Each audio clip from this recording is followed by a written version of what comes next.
নবম শ্রেণীর সুপ্রিয় শিক্ষার্থী, আজকে তোমাদের ইংরেজি বই থেকে 11 এক্সপেরিয়েন্স দ্য লাস্ট লিপ থেকে 11.3.2 অ্যাক্টিভিটি আমরা আলোচনা করতে যাচ্ছি। তোমরা অবশ্যই জানো আমরা এখানে যে স্টোরিটা রয়েছে এটা কিন্তু অলরেডি আমি এটার উপরে ভিডিও দিয়ে দিয়েছি। আজকে এই স্টোরির সাপেক্ষে যে দুইটি কোয়েশ্চেন রয়েছে, অর্থাৎ প্রথম প্রশ্নটি হলো যে প্রথম টেবিলে 15টি শব্দ দেওয়া আছে।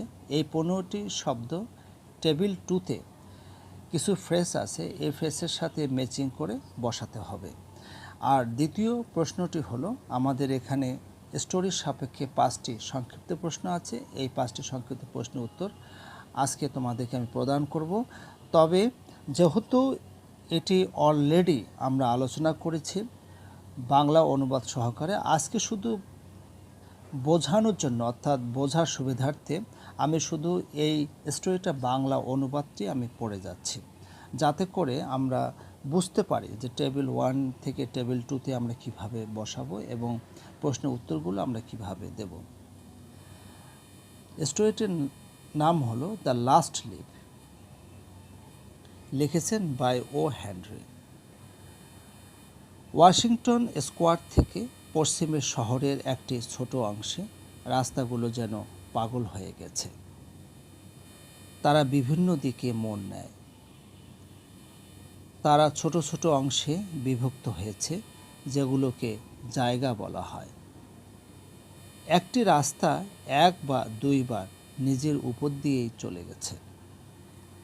একবার একজন চিত্রশিল্পী এই রাস্তা সম্পর্কে কিছু সম্ভাব্য মূল্যবান বিষয় আবিষ্কার করেছিলেন। ধরুন, একজন চিত্রশিল্পীর কাছে কিছু রং করার উপকরণ ছিল, যার জন্য তিনি টাকা দেননি। ধরুন, তার কাছে কোনো টাকা নেই। ধরুন, একজন লোক টাকা আদায় করতে এলো। সেই রাস্তায় হাঁটতে পারে এবং হঠাৎ নিজেকে ফেরত আসতে দেখবে, 1 পয়সাও না পেয়ে। শহরের এই অংশটিকে গ্রিনউইচ ভিলেজ বলা হয় এবং পুরনো গ্রিনউইচ ভিলেজে শীঘ্রই চিত্রশিল্পীরা এসে পৌঁছালো। এখানে তারা পছন্দের ঘর খুঁজে পায়, ভালো আলো এবং কম খরচে। সু এবং জনসি 3 তলা একটি বাড়ির উপরে থাকতেন। এই দুই তরুণী, একজন মেইন থেকে এসেছিলেন, অন্যজন ক্যালিফোর্নিয়া থেকে। তারা 8ম স্ট্রিটের একটি রেস্টুরেন্টে দেখা করেছিলেন।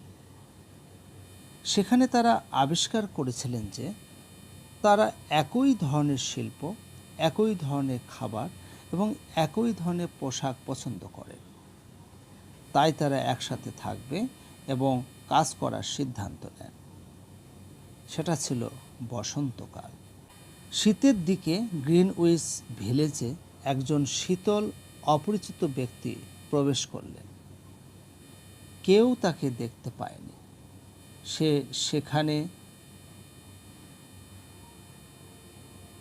এখানে সেখানে একজনকে এবং আরেকজনকে তার বরফময় আঙ্গুল দিয়ে স্পর্শ করছিল। তার ছিল একটি মারাত্মক অসুখ। ডাক্তাররা তাকে নিউমোনিয়া বলেছিলেন।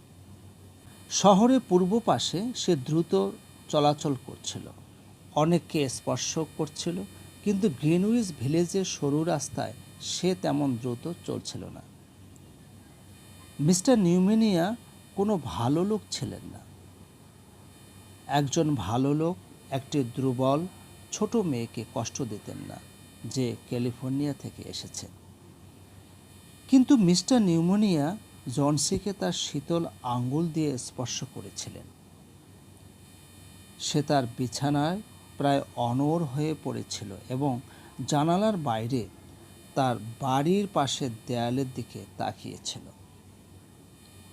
এক সকালে ব্যস্ত ডাক্তার সুর সঙ্গে হলের মধ্যে একা একা কথা বললেন, যেখানে জনসি শুনতে পাচ্ছিল না।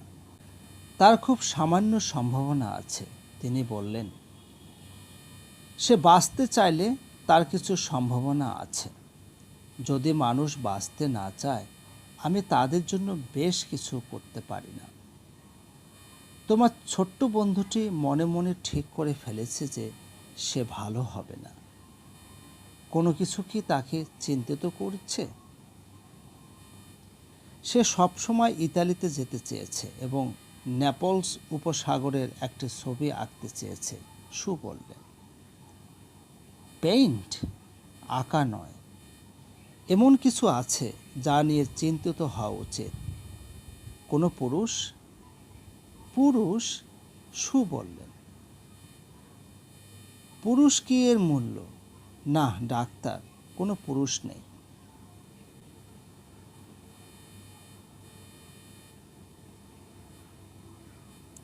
এটা দুর্বলতা, ডাক্তার বললেন। আমি যা জানি তা সব করব। কিন্তু যখন একজন অসুস্থ ব্যক্তি মনে করতে শুরু করে যে সে মারা যাচ্ছে, তখন আমার কাজের অর্ধেকটাই বৃথা হয়ে যায়। তাকে নতুন শীতের পোশাক সম্পর্কে বলো। যদি সে ভবিষ্যৎ নিয়ে আগ্রহী হয় তাহলে তার সম্ভাবনা বেশি ভালো হবে।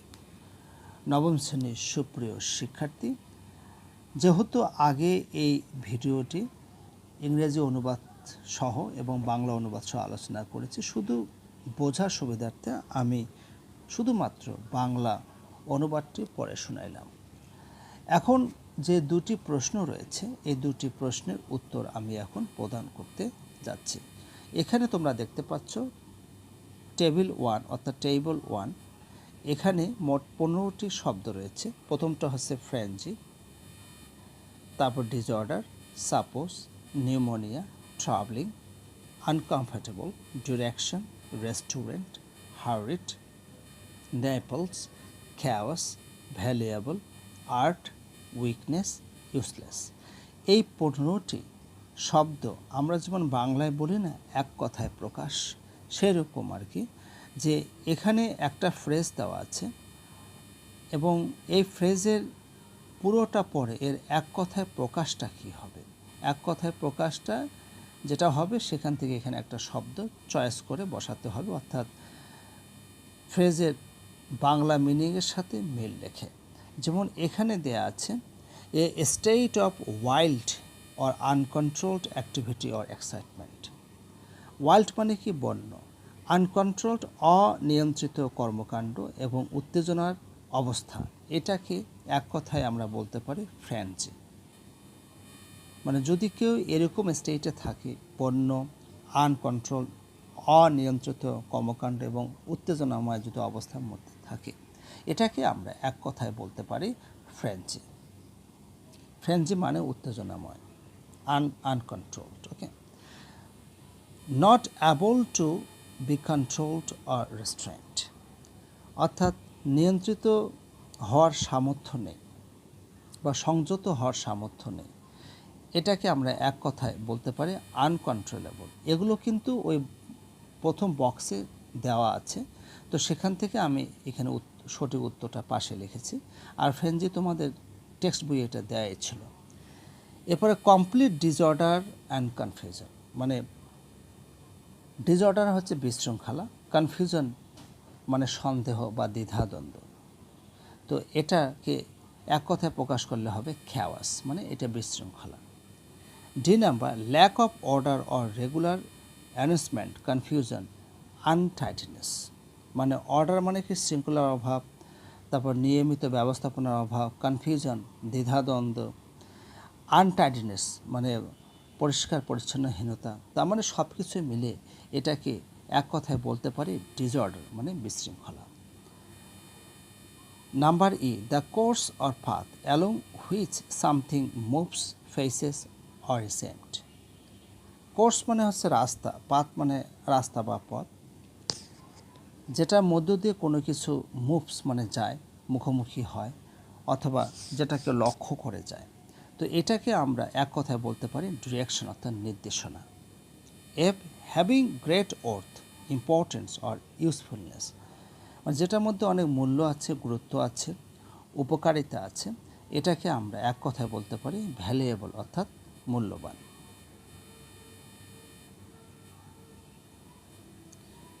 যেটা হচ্ছে two assume or consider something to be true for the sake of argument or explanation, অর্থাৎ যুক্তিতর্ক বা ব্যাখ্যার খাতিরে কোনো কিছু সত্য বলে বিবেচনা করা বা ধরে নেওয়া, এটাকে বলা হয় সাপোজ, মনে করা বা ধরে নেওয়া। A place where meals are prepared, served and eaten in exchange for payment. এমন একটা জায়গা যেখানে পেমেন্টের বিনিময়ে, অর্থাৎ টাকার বিনিময়ে খাবার মিলস প্রস্তুত করা হয়, পরিবেশন করা হয় এবং খাওয়া হয়। এই প্লেসটার নাম হচ্ছে restaurant.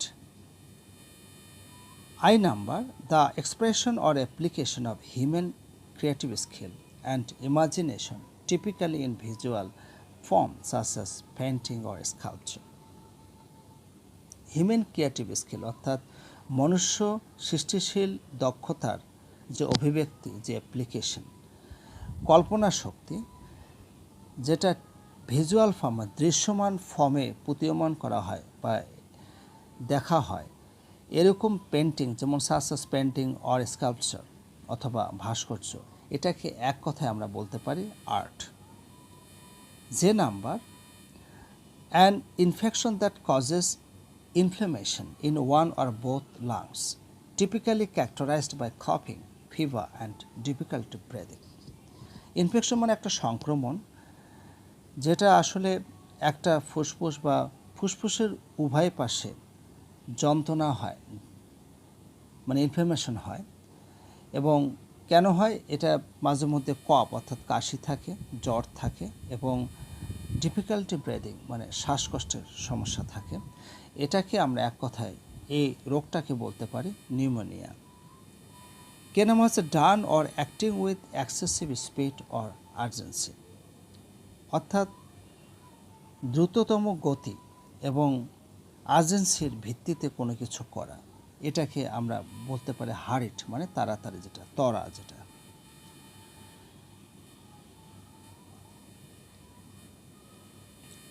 The state or condition of lacking strength or being feeble, অর্থাৎ ল্যাকিং স্ট্রেংথ মানে কি? তার শক্তির অভাবের রয়েছে, এবং ফিবল মানে কি? তার দুর্বলতার অবস্থা রয়েছে।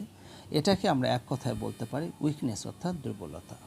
Causing distress, anxiety or Ori, distress মানে দুঃখ কষ্ট, অ্যাংজাইটি মানে উদ্বিগ্নতা, অরি মানে দুশ্চিন্তা যেটা ঘটায়, এটা হলো এক কথায় বলতে পারে travelling. Number N, a city in southern Italy known for its rich history, culture and cuisine, অর্থাৎ দক্ষিণ ইতালি একটা শহর যেটা আসলে সমৃদ্ধ ইতিহাস, সংস্কৃতি এবং রন্ধন প্রণালীর জন্য বিখ্যাত বা সুপরিচিত। সেই জায়গাটি বা সেই শহরটির নাম হচ্ছে নেপলস, যেটা আমরা গল্পটা থেকে জেনেছি।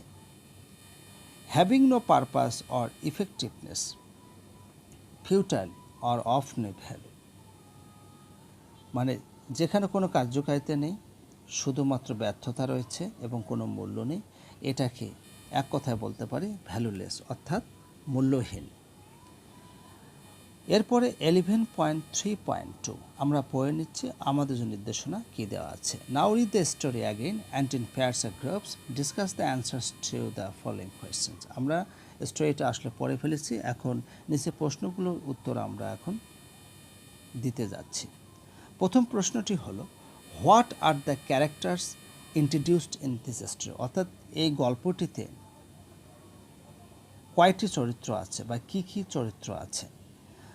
তো আমি যেগুলো খুঁজে পেয়েছি সেগুলো বলছি যে characters introduced in this story are as follows, যে এই গল্পের মধ্যে যে সমস্ত চরিত্র রয়েছে বা যেগুলোর সাথে আমরা পরিচিত হয়েছি তার নিম্নরূপ। যেমন প্রথম হচ্ছে Sue, one of the two young women who live together in Greenwich village, অর্থাৎ দুজন ইয়াং মহিলার মধ্যে একজন হচ্ছে শু, তারা কিন্তু গ্রিনউইচ ভিলেজে বসবাস করে। এরপরে জনসি, জনসি হচ্ছে the other young women from California who falls ill with pneumonia. Johnsy কিন্তু ক্যালিফোর্নিয়া থেকে এসেছে এবং যে কিন্তু নিউমোনিয়া রোগে আক্রান্ত হয়েছে। তা জনসি কিন্তু নিউমোনিয়া রোগে আক্রান্ত হয়েছে, যেটা আমরা গল্পটা থেকে পেয়েছি। এরপর আছে ডক্টর। ডক্টর হচ্ছে the doctor treating Johnsy. Doctor কিন্তু জনসির চিকিৎসা করছেন।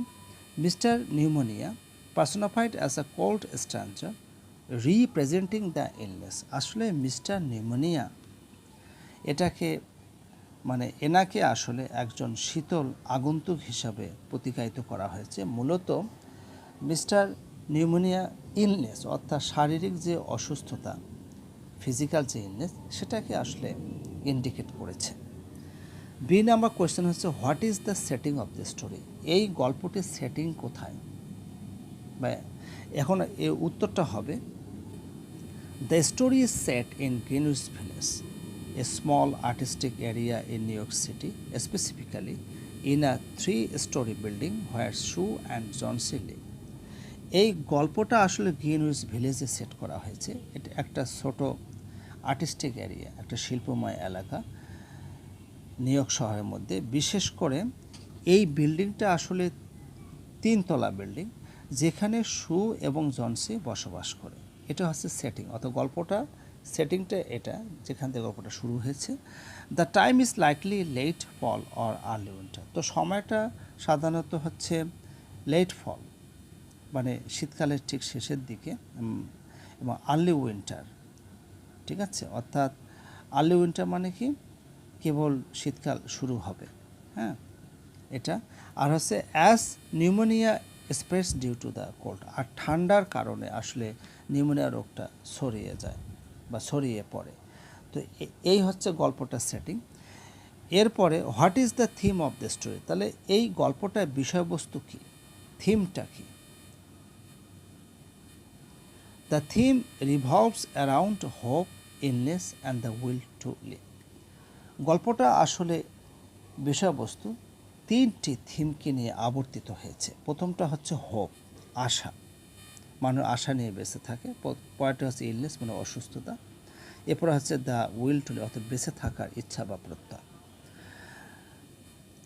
জনসির sickness represents both physical and emotional struggle, with the doctor highlighting the importance of her desire to live for her survival. জনসির আসলে অসুস্থতা, জনসি যে অসুস্থ, এটা আসলে দুইটাকেই প্রতিকায়িত করেছে। একটা হচ্ছে তার ফিজিক্যাল স্ট্রাগল, একটা হচ্ছে ইমোশনাল স্ট্রাগল, আবেগপূর্ণ যে যুদ্ধ, একটা হচ্ছে শারীরিক যুদ্ধ। তো ডক্টর আসলে যে যে গুরুত্বটাকে হাইলাইট করেছে তা হলো সবাই আসলে তার অস্তিত্বের জন্য বেঁচে থাকার প্রত্যয় ব্যক্ত করে। ডি নাম্বার কোয়েশ্চেনটি হলো have you found any use of metaphor in the story, if yes list them. যে তুমি কি এই গল্পে কোনো মেটাফোর দেখতে পেয়েছো? যদি দেখে থাকো তাহলে এগুলো তালিকা করো। উত্তরটা অবশ্যই ইয়েস হবে। Yes, metaphors are used in the story. এই গল্পের মধ্যে মেটাফোর ব্যবহার করা হয়েছে। এখন দেখি কী কী মেটাফোর এখানে ব্যবহার করা হয়েছে। A cold stranger entered Greenwich village. এই যে cold stranger, this metaphor personifies pneumonia. এই কোল্ড স্ট্রাঞ্জার, এটা কিন্তু নিউমোনিয়াকে প্রতিকায়িত করা হয়েছে as a cold and invisible stranger, একটা শীতল এবং অদৃশ্য আগন্তুক হিসাবে।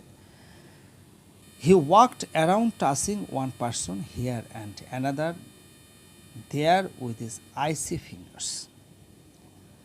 যে তিনি আসলে যেখানে সেখানে হাঁটছেন এবং যেখানে সেখানে তার এই শীতল ফিঙ্গার দিয়ে, আঙ্গুল দিয়ে স্পর্শ করছিলেন। তো দিস ডিসক্রাইবস নিউমোনিয়াস স্প্রেড। যেহেতু তিনি স্পর্শ করছেন, এই যে বর্ণনাটা, এটাকে কিন্তু নিউমোনিয়া রোগের যে বিস্তার সেটাকে আসলে বর্ণনা করা হয়েছে। As if it were a person physically touching others with cold fingers. এটা ঠিক এরকম যেন তার এই শীতল আঙ্গুল দিয়ে সবাইকে আসলে স্পর্শ করছিল বা অন্যকে স্পর্শ করছিল। পরের কোয়েশ্চেনটি হলো do you like the style of story telling of the story, explain your answer with an example. বলা হচ্ছে যে এই গল্পটি বলার যে স্টাইল, তুমি কি এটা পছন্দ করো? যদি পছন্দ করো তাহলে উদাহরণের সাহায্যে তোমার উত্তরটি ব্যাখ্যা করো। Yes, the style is engaging and vivid. হ্যাঁ, স্টাইলটি আসলে অর্থাৎ ধরনটি আসলে খুবই এনগেজিং, মানে সে খুবই গ্রহণ করার মতো এবং স্পষ্ট। For example, the personification of pneumonia as Mr. Pneumonia adds a creative and emotional layer to the illness, making it feel like an antagonist in the story rather than just a disease. Mister pneumonia একটা সৃষ্টিশীল এবং আবেগপূর্ণ স্তর যোগ করেছে ইলনেসের মধ্যে, অর্থাৎ এখানে যে অসুস্থতার মধ্যে এটা আসলে যোগ করেছে। মেকিং ইট ফিল লাইক, যেমন গল্পের মধ্যে এটা কিন্তু অ্যান্টাগনিস্ট অর্থাৎ বিপরীত চরিত্র হিসেবে বলা যেতে পারে মিস্টার নিউমোনিয়াকে। Rather than just a disease, এটা শুধু একটা অসুখ নয়, কারণ মিস্টার নিউমোনিয়া তো আসলে ইলনেসটাকে, ডিজিজকে আসলে প্রতিকায়িত করেছে। তো এটা শুধু অসুখ নয়, এটা আসলে এই গল্পের মধ্যে একটা অ্যান্টাগনিস্ট মানে বিপরীত চরিত্র হিসাবে কাজ করেছে। This story telling technique allows the reader two sympathize more deeply with Johnsy and the struggle she faces. যে এই যে গল্প বলার যে ভঙ্গিমা, যে পদ্ধতি, এটা আসলে পাঠককে জনসির প্রতি আরও সহানুভূতিশীল করে তুলেছে এবং জনসি যে সংগ্রাম করেছে সেটার প্রতি আরও বেশি সহানুভূতিশীল করেছে। নবম শ্রেণীর সুপ্রিয় শিক্ষার্থী, তোমরা অবশ্যই বুঝতে পেরেছ। আজকে এ পর্যন্তই, সবাই ভালো থাকবে।